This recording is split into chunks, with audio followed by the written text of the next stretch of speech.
While Goosebumps, The Vanishing tells an original story, the show's plot references numerous books from R.L. Stine's 90s series. R.L. Stine's Goosebumps novels were a massive hit for Parachute Press and Scholastic in the 90s. Fast-paced, short children's horror novels with a sense of humor, the Goosebumps books were a pop culture phenomenon.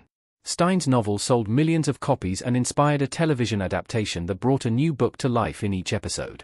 The franchise later spawned 2015's live-action comedy horror movie Goosebumps and its 2018 sequel, Goosebumps, Haunted Halloween, as well as 2023's Goosebumps TV show. 2023's Goosebumps used Stine's novels as a jumping-off point, taking inspiration from various famous books for its story.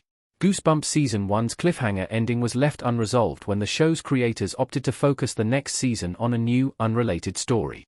Goosebumps, The Vanishing's cast of characters include the botanist Anthony Brewer and his teens Cease and Devin, who are stuck spending the summer in Gravesend with him.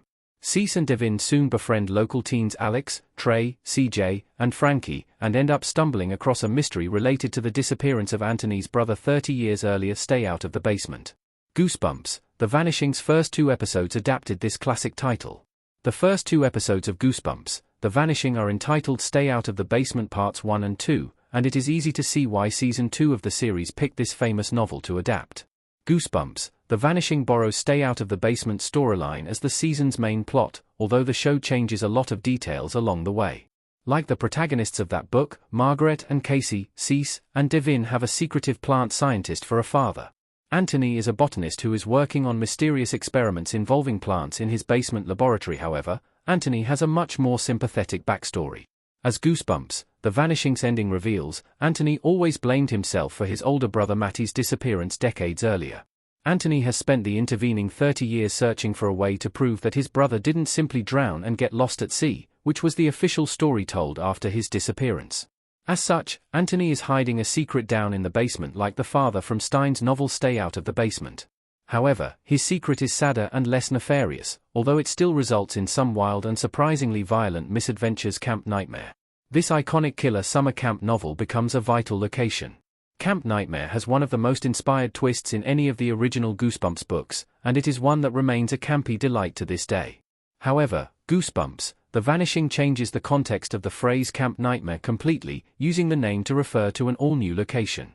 In Goosebumps, The Vanishing, Camp Nightmare is what the local teens from Gravesend dubbed the site where Anthony's brother and 3 other teens went missing decades earlier. Although many characters refer to Camp Nightmare throughout the series, there is only one point when Goosebumps, The Vanishing depicts the camp as a summer camp. Early in the penultimate episode of Goosebumps, The Vanishing, a smarmy counselor leads a troop of Boy Scouts around an abandoned former military fort on a tour. His mean-spirited comments soon get their just reward when he is grabbed by a cloud of sentient alien spores and dragged into the sea under the fort. Like many of Goosebumps Season 1 Stine references, this cute nod is a clever touch for fans of the original novels but not a major part of the story. The location isn't even technically a summer camp, although the fort does prove itself nightmarish. The initial human villain of Goosebumps, The Vanishing, Stony Blyden's Trey, is dispatched surprisingly quickly. He is attacked by a carnivorous alien plant in Anthony's freezer after he breaks into the basement and attempts to destroy the botanist's work with a baseball bat, and he returns as an inhuman monster. When Frankie crushes the monstrous Trey with his own car, Trey fuses with his car, and the car itself becomes powered by his vengeful spirit. The car, which is soon borrowed by Alex, acts a lot like the haunted car from Stine's Goosebumps book The Haunted Car. However, the two stories do diverge in some pivotal places. For one thing, Trey's car isn't technically haunted by a ghost.